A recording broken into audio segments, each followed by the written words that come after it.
Hello everybody. My goal is to help everyone be financially sustainable, environmentally sustainable, and habit sustainable. And I would like to show you today about my Kia Carnival's oil change.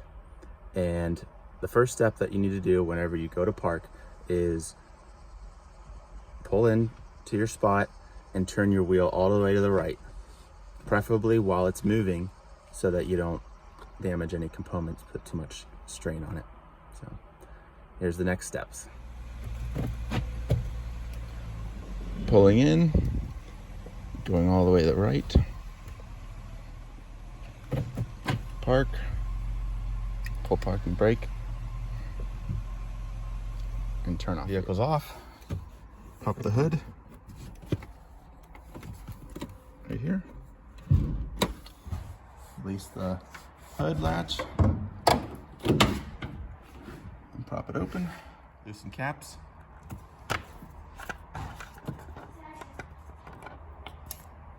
So airflow can go through. While your tires are all the way to the right, might as well check the wear indicators, the little bars in between, to see how much you have. If you have a floor jack, which is a common tool, tighten it so that it can lift. I'll turn it to the right. And then the lift point is right here.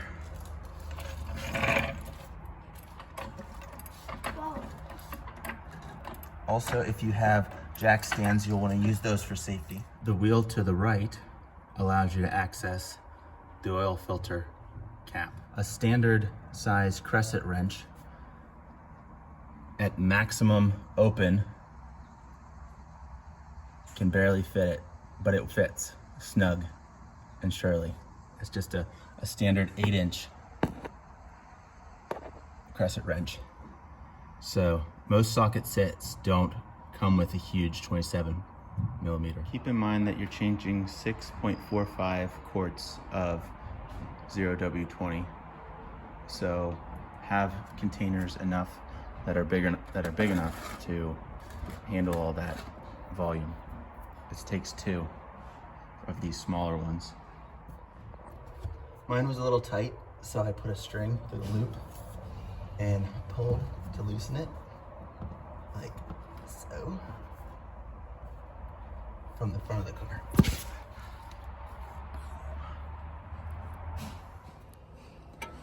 If you have a 27 millimeter socket, it is much easier, but to access this.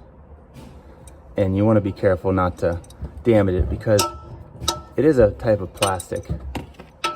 But I just want to do this so that everybody can do their own oil change and not pay overpriced prices for expensive dealership. But keep in mind that the shape of the crescent wrench is designed in this way to be offset instead of a straight, so that you can twist it if that fits better. So twist to whatever gets the full maximum turn. And then once it gets loose enough, I'll be able to just twist it like at a smaller angle. Now I'm to the point that I can go up over the angle at a little less of an angle and actually get it off.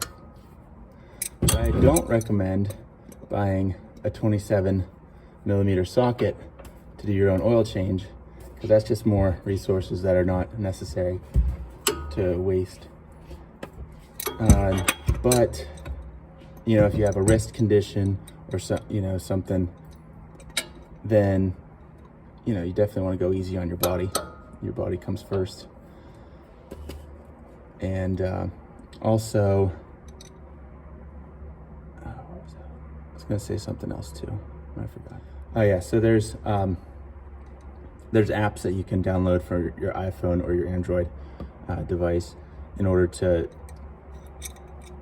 like a tape measure or a ruler, so you can just hold open your 8-inch crescent wrench to the full max position, and then you just bring it around to your screen and just measure to see if it works. Like, go to the screen part of your device, not the camera, and you can find out if your gap's big enough for 27 millimeters. To not get messy, I actually went ahead and clamped down my crescent wrench on the filter. The last oil I used was Supertech 10,000 mile full synthetic, but I didn't realize that I could get for a few dollars more 20,000 mile of the advanced full synthetic. So I'm gonna use what I have of this because I used a jug plus some. So the next oil change I do is most likely gonna be something like 15,000 miles, depending if it's a lot of city driving or highway driving. But I check the color of the oil on a regular basis to tell me if it's dark coffee black, then it's time to change. But if it's vegetable oil type, then it's obviously new. Since I have two small containers that might overfill, and once this is full it'll slosh, I go ahead and took this one that already has some oil in here and let that continue to catch those drips. But I have a brand new small container, unfortunately small, to loosen this. And I'm keeping my fingers on the top of the bolt as much as possible and support it on the outside. And it's gonna let loose now. So there it goes. And I can see how much it is, so I gotta stop recording before I overflow. I overflowed a little bit right here. Oops, even while recording. And I'm gonna use kitty litter to absorb it up. But eventually I'm gonna find a common household container that would work well in this application so that it can be multi-purpose to this oil catchment system. I don't think that would have already been turned to garbage. I want it to be utilized. But see, before it got too full up here, I slid it over gently so that it wouldn't create too much wave action going on and make a mess. So, but if you subscribe to my channel and get the alerts for it, I'll update every new update that I have on Kia Carnivals from as soon as they came out to the current model. It should all be the same right now, but try to give helpful ways for people to be able to do their own work and know what they're getting into prior to doing it. So. Also, I'm using an old cloth that has fully seen its life cycle through so that it can go to the landfill after soaking up the oil. This was my old oil filter, and as you can see, that oil is awfully black, so it's well overdue for the oil change, but I won't make that mistake again. And you know, after this container is cleaned, it's plastic, which plastic is byproduct of oil. After this is cleaned, and you know, I put all this liquid oil in a container to get recycled at AutoZone, at Walmart, or you know, somewhere EPA safe, you can just rinse out this, or not rinse out, once you get all the liquid out, and then dry it with an old rag. You can put this back in your dishwasher, and just like canola oil and vegetable oil is oil, it's still oil base, and soap cuts down oil. It breaks it apart into the molecular level. So lowering the vehicle did actually not help the oil come out faster, but lifting it more did. Here, I'll show you. So lifting it more from that jack spot at the passenger front in that grooved area had more oil flowing out. And I'll go ahead and make another video of this in a better way for my next oil change, which the way we travel, it doesn't take very long to have more oil changes. A lot of highway miles on this minivan. While the oil's draining, I'll show you what this looks like. Different angles. There's no more oil flowing from here. So I'll go ahead and show you the new filter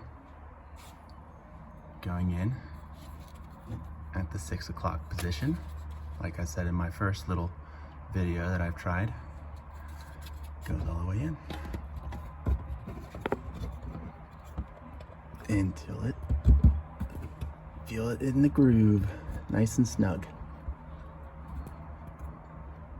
Very good. Cleaning off the cap from before.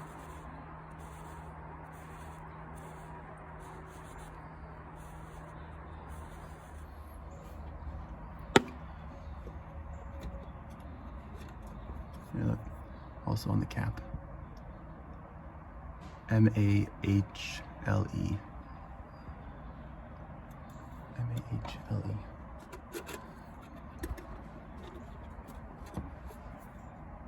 See, it's got that right there, needs to go in as well. Need to push past that little entry spot. Made it a little difficult.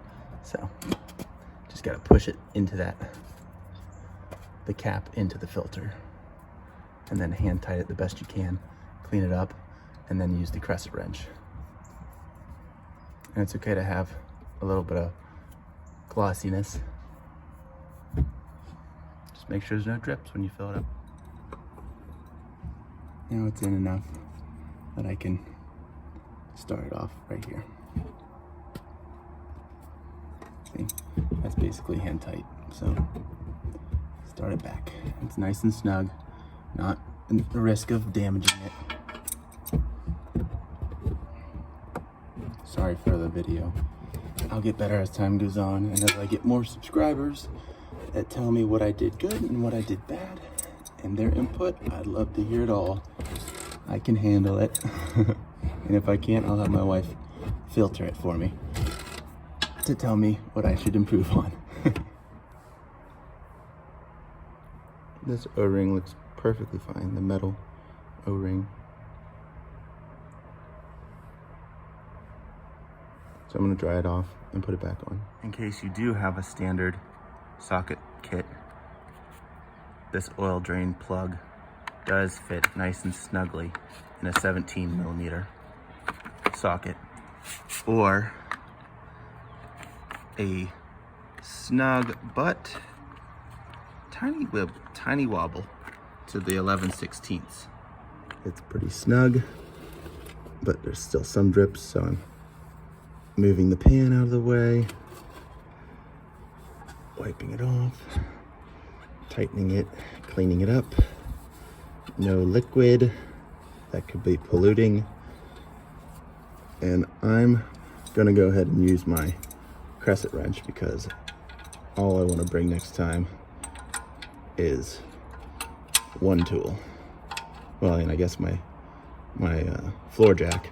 But when it comes to the floor jack, I will eventually be, my next oil change, I'm gonna work on accessing the emergency roadside kit in order to lift up the vehicle and share that with you guys in the proper way, so that it doesn't, so that you're always prepared and you know exactly how to get to your roadside equipment in an emergency. Keeping the clean oil dip stick out and balanced in this groove, so that when I fill it up and it finally settles, then I can check the level. I paused while I was pouring because I heard it dripping, but it was okay. And I looked underneath and there was some old oil. I made sure it was old and not new. And whenever I'm pouring as well, I try to keep a consistent pour and not completely fill the funnel up. The funnel's kind of just a safety mechanism for me. So you see that ring right where I'm kind of touching it? That's all oil, that's new oil that's sticking. So I'm just trying to get every last drop until I feel satisfied, which I do. I went a little bit lower than my aimed point, but that's okay. And I'm gonna go ahead and drive it home, because I'm doing this at my father-in-law's garage.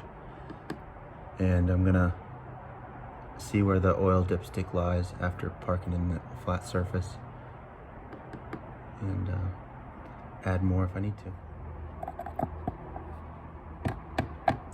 Get all this oil off. Take care of any dripping.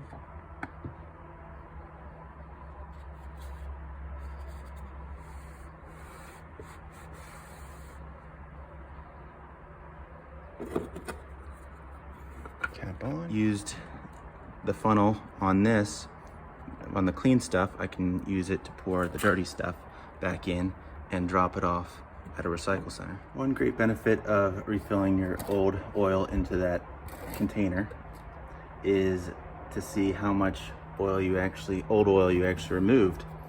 And it is alarmingly surprising that I didn't fill up this entire container, because it's supposed to be 6.45 quarts, I thought, of the oil.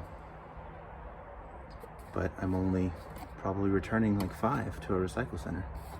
So that's eye-opening. And this is my oil, it's my responsibility. It comes from my vehicle, so I'm gonna put it off in the right I was gonna put my oil filter back in the box that this came in, but I'm gonna take it home and put it into a plastic bag that I get from Walmart. That's gonna be my trash anyhow, like from my grocery store. And I can easily recycle this cardboard because it's still in good condition. Go back to By the way, when the car starts, you don't have to worry about the parking brake in this vehicle. It automatically shuts off, but beware driving other vehicles, because that's not the case. Put my O-rings and washer back somewhere that I remember. Recycle bin for my cardboard box to be going around and check to top off any fluids to make sure they're at safe levels. So I have a Toyota engined Scion. It also takes the Asian vehicle coolant, so it's very convenient. I use the plastic bag to hold the full jug, and I called AutoZone, and I also held it here. I called ahead, and the gentleman said their policy is they'll take the oil and dump it for me, but I gotta take the container. Did as they said, but a little bit of oil on the outside, so luckily I have this plastic bag to put the dirty container back in. The way that I do these videos is I take them from my own memory, because life gets hectic being a family man. So these are kind of like my personal video diaries for a task that I know I'm gonna have to do countless times later. So I'm only gonna improve, I'm only gonna get better with it. So stick around, subscribe, like, if you do, notification, and then you can get the next update of efficiency that I learn of what to do with the Kia Carnival, and any new things I learn about sustainability and making it financially practical, daily life habit practical, and just accessible to everybody. And eventually I can learn Spanish so that our Spanish friends can say habla español and I can help them out. So until next time, thank you very much for watching. I really appreciate it. Bye.